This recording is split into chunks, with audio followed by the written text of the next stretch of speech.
మీరు మళ్ళీ ఏదో కొత్తది అనుకోవాకండి. ఇది పోదనుకుంటే అదొక ఆనందం. లైఫ్ స్టైల్ ఇలాగే ఉంటుంది. ఏదో పోతుంది పోతుంది పోతుంది, ఇత భ్రష్ట తత భ్రష్ట భ్రష్ట భ్రష్ట పునఃపునః అని.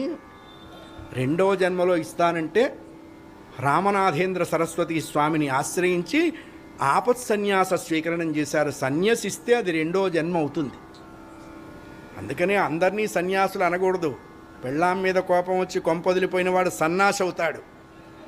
అందరినీ విడిచిపెట్టిన వాడిని సన్యాసి అన్నారు, అందరూ విడిచిపెట్టిన వాడిని సన్యాసి అన్నారు. ఆ సన్యాసం కూడా చాలా తేలిక కాదండి, చాలా కష్టం.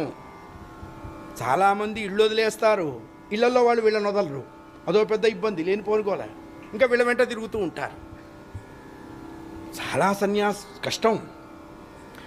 నాదబ్రహ్మానంద భారతిగా ఆశ్రమనామం, చాగయ్య గారి ఆశ్రమనామం నాదబ్రహ్మానంద భారతి. రామభద్రేంద్ర సరస్వతి స్వామివారి శిష్యులు రామచంద్ర